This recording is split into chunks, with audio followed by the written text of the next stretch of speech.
Greetings dear friends, this video will be our final one. I'll show you how I made excellent conveniences in the village house. As I mentioned in the last video, I called myself for help. He helped me dig a trench, I laid a pipe there and water started coming into the house. Next I poured the foundation under our extension, making it stronger and more stable. And our previous video was just about our septic tank, our cesspit. I'm pretty lazy myself, so I had my partner do the work. Of course, he handled it all easily. He dug a 3-meter deep pit, reinforced it with mesh, set up the formwork and poured it all perfectly with concrete. All I had to do was watch how easily he managed to do all of it. I brought in the slate sheets myself, since it was easy, and covered the septic tank to protect it from rain. This was shown in the previous septic tank video. Well, now let's move on to our main video. This will be the installation of the bathroom from start to finish. We'll run the sewer pipes, install the hot and cold water lines, set up all the necessary equipment and enjoy the comforts in the house. Let's go!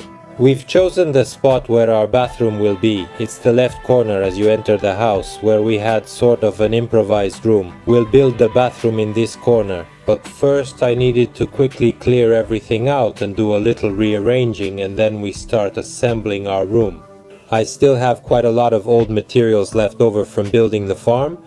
I quickly marked everything, cut the beams and set the necessary dimensions, 50 by 50, that will be enough for the strength of our room.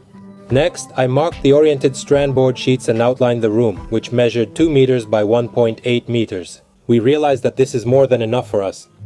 I made a small frame, and all that's left is to attach the oriented strand board sheets with a simple movement of the screwdriver. We did all this easily, and one wall is already basically done. We quickly move on to the next wall, cover the remaining gaps in the frame on the other wall, and our little room is almost ready. Next, I bought a large number of adapters for the sewer pipe. I got way too many extras because I'm doing all this for the first time, and a lot of it is still lying around in a box.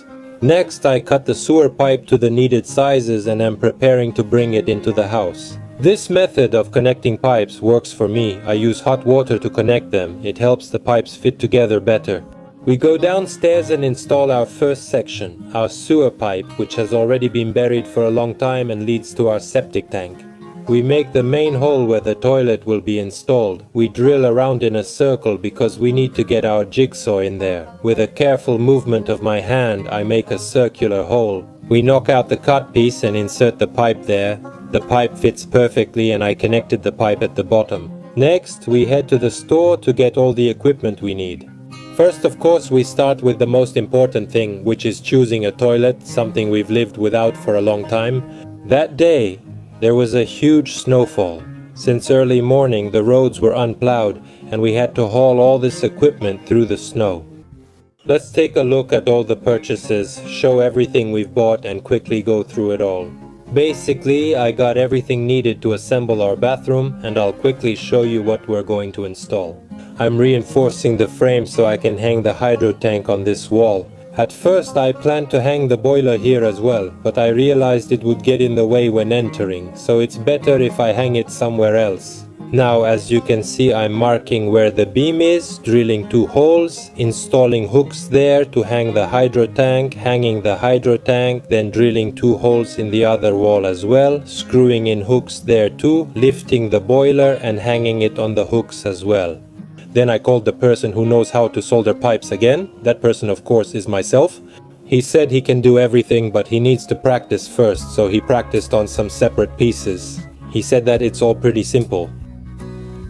He turned it over in his hands and said, yeah, we can handle it, nothing complicated. So I started filming him and he began to solder, saying, it's fine, look, done in a snap. So we glued it on.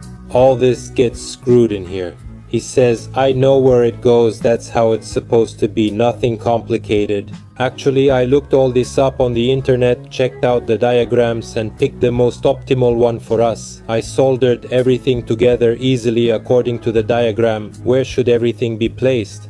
I think anyone who just practices soldering pipes a bit can handle this. Well, naturally I had a secret helper. His name is Andre. Many people know about him. We talked over video calls and he helped me too. In the drawing of the plumbing diagram for hot and cold water pipes, and in general, with some outside supervision, I handled all of this very easily. Next, I assembled the check valve to prevent water from flowing back into the pump. It seemed like this was the hardest part because there are so many small parts here. All of this had to be soldered, but it turned out that there was nothing difficult about it either. Next, we take the plumber's installation kit, wrap it with flax, apply the paste, and connect it. I think this installation is more reliable and there have been no leaks for years. After connecting the main pipe to the hydro tank, water will start flowing into the hydro tank, and from there we need to run and connect other pipes that will go to the cold and hot water. Accordingly, I continue soldering the smaller pipes, also following the plan that was drawn up a long time ago. I just keep soldering these pipes and installing them where I need them, connecting all the necessary pipes according to the plan. I installed 2 filters, one for large debris and one for small debris that will come with the water, and I ran all the cold water lines. I made connections for the sink, the washing machine, ran a line to the kitchen, to the water heater and to the shower. Next, we bring out our pipe from the basement, which will supply cold water from the well. We make a special connection using different adapters, connect all of this to the check valve, and everything is ready. Now we take a very complicated manual for connecting the sensors, tighten here, tighten there. Basically, we do everything according to the diagram shown on the screen. Actually, there's nothing complicated here either. Everything is color-coded, showing where to connect each wire. We handled this easily as well. Next, we connect the dry run sensor, which shows us if the pump runs idle and there is no water in the well. This sensor will show that water is not entering the hydro tank and will turn off the pump so that it doesn't break or overheat. Next, we screw in the sensor that controls the pressure. Now we have the first test of our hydro tank and our cold water system that we soldered together. The pressure is on and the hydro tank is filling with water. But there was a mishap. The pump tripped and our little guy didn't expect to work in such a system. Later, of course, I installed a well pump, but you can see that in another video. We figured out the cold water, the pressure is building up, now we need to deal with the hot water. After our experience with the cold water, we understood how to do all this. I started figuring this out myself and it seems to be going pretty well. We quickly solder the hot water pipes, attach them to the wall, and everything's ready. We ran the pipe to the sink, ran the pipes to the kitchen, the pipes went to the boiler and toward the shower. Next, we assemble our shower cabin, following the diagram, install the front glass panels, install the rear glass panels, seal everything with silicone, and our shower cabin is ready. That's all. We've connected all the pipes to our boiler, and now we can move on to the toilet. I'm installing the toilet and it will be placed right under the boiler. Everything fit perfectly, everything was placed just right. We're using this universal connector for our toilet, which I think can be used for almost any toilet. We're doing the first flush and everything's fine. Then we turn on the shower and cold water, connect the boiler to power, wait for it to heat up, and check the heated water. The shower works well with both hot and cold water. Of course, I didn't lift the washing machine myself. I called for help and he lifted it for me without any problems.